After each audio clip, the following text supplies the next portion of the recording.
It is an ancient mariner, and he stoppeth one of three. By thy long beard and glittering eye, now wherefore stoppest thou me?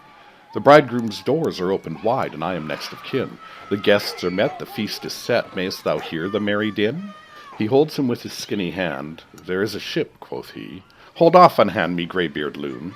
Eftsoons his hand dropped he. He holds him with his glittering eye. The wedding guest stood still, and listens like a 3 years child. The mariner hath his will.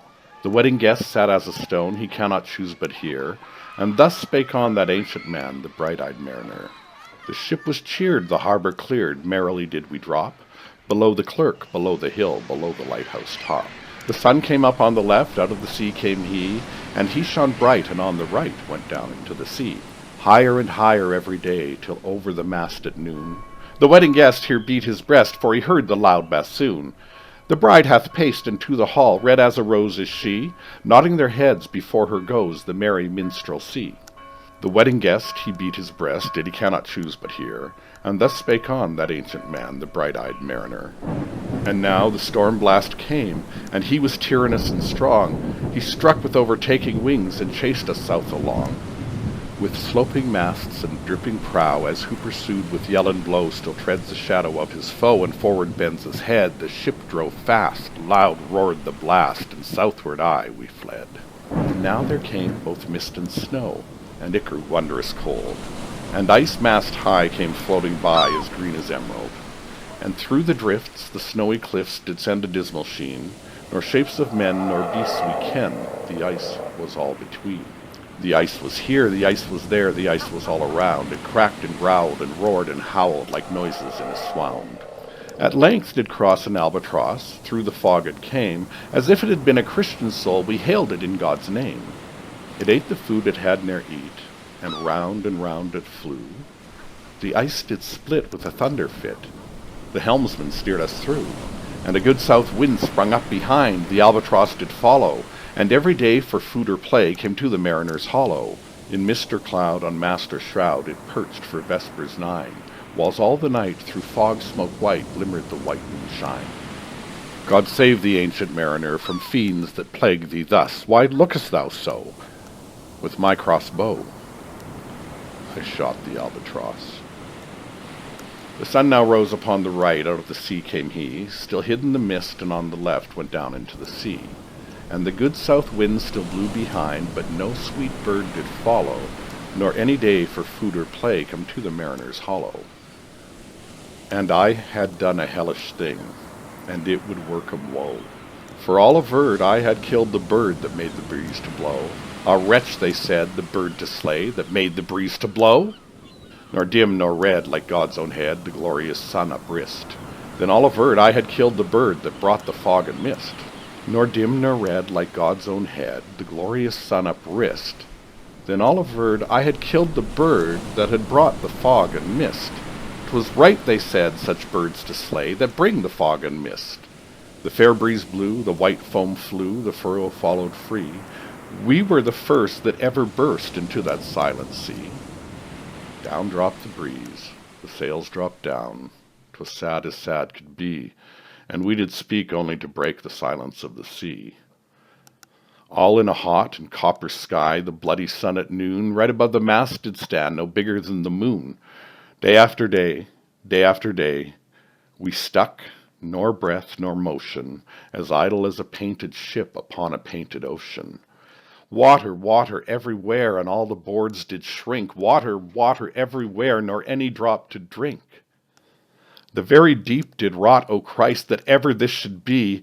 Yea, slimy things did crawl with legs upon the slimy sea. About, about, in reel and rout, the death fires danced at night. The water like a witch's oil burnt green and blue and white.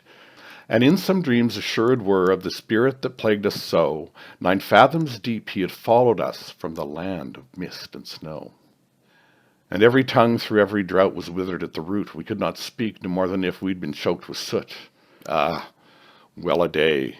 What evil looks had I from old and young! Instead of the cross, the albatross about my neck was hung. There passed a weary time. Each throat was parched and glazed each eye. A weary time, how glazed each weary eye. when looking westward I beheld a something in the sky. At first it seemed a little speck, and then it seemed a mist. It moved, and took at last a certain shape I wist. A speck, a mist, a shape I wist, and still it neared and neared, as if it dodged a water sprite. It plunged and tacked and veered. With throats unslaked, with black lips baked, we could nor laugh nor wail. Through utter drought all dumb we stood. I bit my arm, I sucked the blood, and cried, "A sail! A sail!" With throats unslaked, with black lips baked, agape they heard me call, "Gramercy!" They for joy did grin, and all at once their breath drew in, as they were drinking all. "See, see," I cried, "she tacks no more. Hither to us wheel, without a breeze, without a tide, she steadies with upright keel." The western wave was all aflame. The day was well nigh done. Almost upon the western wave rested the broad bright sun, when that strange shape suddenly drove betwixt us and the sun. And straight the sun was flecked with bars. Heaven's mother, send us grace. As if through a dungeon grate he peered with broad and burning face. Alas, I thought, and my heart beat loud, how fast she nears and nears. Are those her sails that glance in the sun like restless gossameres? Are those her ribs through which the sun did peer as through a grate? And is that woman all her crew? Is that a death? And are there two? Is death that woman's mate?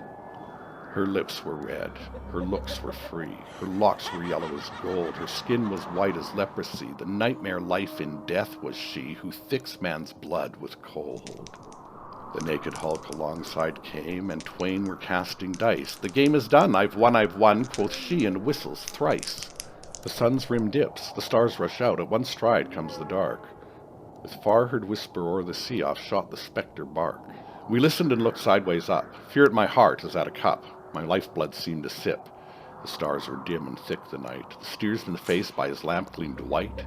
From the stars the dew did drip. To climb above the eastern bar, the horned moon with one bright star within its nether tip. One after one, by the star-dogged moon, to quick for groan or sigh, each turned his face with a ghastly pang, and cursed me with his eye. 4 times 50 men, and I heard nor sigh nor groan. With a heavy thump, a lifeless lump, they dropped down one by one. The souls did from their bodies fly, they fled to bliss or woe, and every soul it passed me by like the whiz of my crossbow. I fear the ancient mariner, I fear thy skinny hand, and thou art long and lank and brown, as is the ribbed sea sand. I fear thee and thy glittering eye, and thy skinny hand so brown. Fear not, thou wedding guest, this body dropped not down. Alone, alone, all alone, alone on a wide, wide sea, and never a saint took pity on my soul in agony. The many men so beautiful, and they all dead did lie, and 1,000 slimy things lived on, and so did I. I looked upon the rotting sea and drew my eyes away. I looked upon the rotting deck, and there the dead men lay. I looked to heaven and tried to pray, but or ever a prayer had gushed, a wicked whisper came and made my heart as dry as dust. I closed my lids and kept them close, and the balls like pulses beat. For the sky and the sea, and the sea and the sky, lay dead like a load on my weary eye, and the dead were at my feet. The cold sweat melted from their limbs, nor rot nor reek did they. The look with which they looked on me had never passed away. An orphan's curse would drag to hell a spirit from on high, but oh, more horrible than that is the curse of a dead man's eye. 7 days, 7 nights I saw that curse, and yet I could not die. The moving moon went up the sky and nowhere did abide. Softly she was going up, and a star or two beside. Her beams bemocked the sultry main like April hoarfrost spread, but where the ship's huge shadow lay, the charmed water burnt away a still and awful red. Beyond the shadow of the ship I watched the water snakes. They moved in tracks of shining white, and when they reared, the elfish light fell off in hoary flakes. Within the shadow of the ship I watched their rich attire. Blue, glossy green, and velvet black, they coiled and swam, and every track was a flash of golden fire. O happy living things! No tongue their beauty might declare. A spring of love gushed from my heart, and I blessed them unaware. Sure my kind saint took pity on me, and I blessed them unaware. That self-same moment I could pray, and from my neck so free the albatross fell off and sank like lead into the sea. Oh, sleep, it is a gentle thing, beloved from pole to pole. To Mary Queen praise be given, she sent the gentle sleep from heaven that slid into my soul. The silly buckets on the deck that had so long remained, I dreamt that they were filled with dew, and when I awoke, it rained. My lips were wet, my throat was cold, my garments all were dank. Sure, I had drunken in my dreams, and still my body drank. I moved and could not feel my limbs, I was so light, almost. I thought that I had died in sleep and was a blessed ghost. And soon I heard a roaring wind that did not come anear, but with its sound it shook the sails that were so thin and sere. The upper air burst into life, and 100 fire flags sheen. To and fro they were hurried about, and to and fro and in and out the wan stars danced between. The coming wind did roar more loud, the sails did sigh like sedge. The rain poured down from one black cloud, the moon was at its edge. A thick black cloud was cleft, and still the moon was at its side. Like water shot from some high crag, the lightning fell with never a jag, a river steep and wide. The loud wind never reached the ship, yet now the ship moved on. Beneath the lightning and the moon, the dead men gave a groan. They groaned, they stirred, they all uprose, nor spake, nor moved their eyes. It had been strange, even in a dream, to see those dead men rise. The helmsman steered, the ship moved on, yet never a breeze up blew. The mariners all 'gan work the ropes where they were wont to do. They raised their limbs like lifeless tools, we were a ghastly crew. The body of my brother's son stood by me, knee to knee. The body and I pulled at one rope, but he said naught to me. I fear thee, ancient mariner, be calm, thou wedding guest. 'Twas not those souls that fled in pain, which to their courses came again, but a troop of spirits blessed. For when at dawn they dropped their arms and clustered round the mast, sweet sounds rose slowly through their mouths and from their bodies passed. Around and around they flew each sweet sound, then darted to the sun. Slowly the sounds came back again, now mixed, now one by one. Sometimes a dropping from the sky, I heard the skylark sing. Sometimes all little birds that are, how they seemed to fill the sea and air with their sweet jargoning. And now 'twas like all instruments, now like a lonely flute, and now it is an angel's voice that makes the heavens mute. It ceased, yet still the sails made on a pleasant noise till noon, a noise like of a hidden brook in the leafy month of June, that to the sleeping woods all night singeth a quiet tune. Till noon we quietly sailed on, yet never a breeze did breathe. Slowly and smoothly went the ship, moved onward from beneath. Under the keel 9 fathoms deep, from the land of mist and snow, the spirit slid, and it was he that made the ship to go. The sails at noon left off their tune, and the ship stood still also. The sun, right above the mast, had fixed her to the ocean, but in a minute she 'gan stir, with a short uneasy motion, backwards and forwards half her length, with a short uneasy motion. Then pawing like a horse let go, she made a sudden bound. It flung the blood into my head, and I fell into a swound. How long in that same fit I lay, I have not to declare, but ere my living life returned, I heard and my soul discerned 2 voices in the air. Is it he, quoth one, is this the man? By him who died on cross, with his cruel bow he laid full low the harmless albatross. The spirit who bideth by himself in the land of mist and snow, he loved the bird that loved the man who shot him with his bow. The other was a softer voice, as soft as honeydew. Quoth he, the man hath penance done, and penance more will do.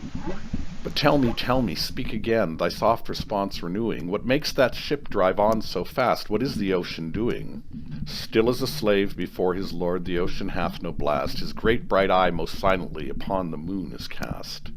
He may not know which way to go, for she guides him smooth or grim. See, brother, see how graciously she looketh down on him. But why drives on that ship so fast, without or wave or wind? The air is cut away before, and flies close from behind. Fly, brother, fly, more high, or we shall be belated, for slow and slow that ship will go when the mariner's trance is abated. I woke, and we were sailing on as in a gentle weather. 'Twas night, calm night, the moon was high. The dead men stood together. All stood together on the deck for a charnel dungeon fitter, all fixed on me their stony eyes that in the moon did glitter. The pang, the curse with which they died has never passed away. I could not draw my eyes from theirs, nor turn them up to pray. And now the spell was snapped. Once more I viewed the ocean green, and looked far forth, yet little saw of what had else been seen. Like one that on a lonesome road doth walk in fear and dread, and having once turned round walks on, and turns no more his head, because he knows a frightful fiend doth close behind him tread. Soon there breathed a wind on me, nor sound nor motion made. Its path was not upon the sea in ripple or in shade. It raised my hair, it fanned my cheek like meadow gale of spring. It mingled strangely with my fears, yet it felt like a welcoming. Swiftly, swiftly flew the ship, yet she sailed softly too. Sweetly, sweetly blew the breeze, on me alone it blew. O dream of joy, is this indeed the lighthouse top I see? Is this the hill? Is this the kirk? Is this mine own country? We drifted o'er the harbour bar, and I with sobs did pray, O let me be awake, my God, or let me sleep away. The harbour bay was clear as glass, so smoothly was it strewn, and on the bay the moonlight lay, and the shadow of the moon. The rock shone bright, the kirk no less, that stands above the rock, the moonlight steeped in silentness, steady weathercock. And the bay was white with silent light, till rising from the same, full many shapes that shadows were in crimson colours came. A little distance from the prow those crimson shadows were. I turned my eyes upon the deck. O Christ, what I saw there! Each corse lay flat, lifeless, and flat, and by the holy rood a man all light, a seraph man, on every corse there stood. The seraph band, each waved his hand, no voice did they impart, no voice, but oh, the silence sank like music on my heart. But soon I heard the dash of oars, I heard the pilot's cheer. My head was turned perforce away, and I saw a boat appear. The pilot and the pilot's boy, I heard them coming fast. Dear Lord in heaven, it was a joy the dead men could not blast. I saw a third, I heard his voice. It is the hermit, good. He singeth loud his godly hymns that he makes in the wood. He'll shrieve my soul, he'll wash away the albatross's blood. This hermit good lives in that wood which slopes down to the sea. How loudly his sweet voice he rears. He loves to talk to mariners that come from a far country. He kneels at morn and noon and eve. He hath a cushion plump. It is the moss that wholly hides the rotted old oak stump. The skiff boat neared, I heard them talk. Why, this is strange, I trow. Why are those lights so many and fair, that signal made but now? Strange, by my faith, the hermit said, and they answered not our cheer. The planks look warped, and see those sails, how thin they are and sere. I never saw aught like to them, unless perchance it were brown skeletons of leaves that lag my forest brook along, when the ivy tot is heavy with snow, and the owlet whoops to the wolf below that eats the she-wolf's young. Dear Lord, it hath a fiendish look, the pilot made reply. I am afeard. Push on, said the hermit cheerily.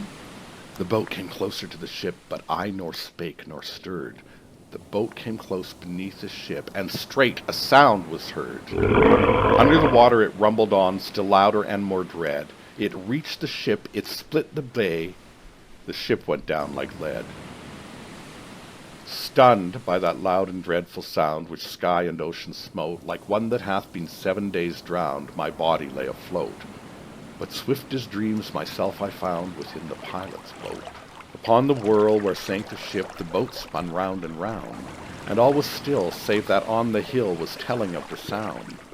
I moved my lips, the pilot shrieked and fell down in a fit. The holy hermit raised his eyes and prayed where he did sit.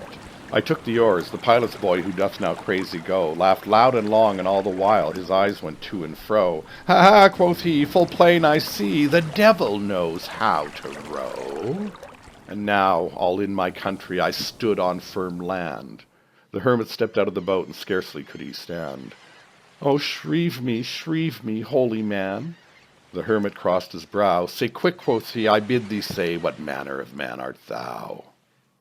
Forthwith this frame of mine was wrenched with woeful agony, which forced me to begin my tale, and then it left me free. Since then, at an uncertain hour, that agony returns, until my ghostly tale is told, the heart within me burns. I pass like night from land to land, I have strange power of speech. That moment that his face I see, I know the man that must hear me, to him my tale I teach. What loud uproar bursts from the door! The wedding guests are there, but in the garden bower the bride and bridesmaids singing are, and hark the little vesper bell which biddeth me to prayer. O wedding guest, this soul hath been alone on a wide, wide sea, so lonely 'twas that God himself scarce seemed to be there. O sweeter than the marriage feast, 'tis sweeter far to me to walk together to the kirk with goodly company, to walk together to the kirk and all together pray, while each to his great Father bends, old men and babes and loving friends and youth and maidens gay. He prayeth best who loveth best all things great and small, for the dear God who loveth us, he made and loveth all. The mariner whose eye is bright, whose beard is aged with hoar, is gone, and now the wedding guest turned from the bridegroom's door. He went as one who hath been stunned and is of sense forlorn, a sadder man and wiser man. He rose the morrow morn.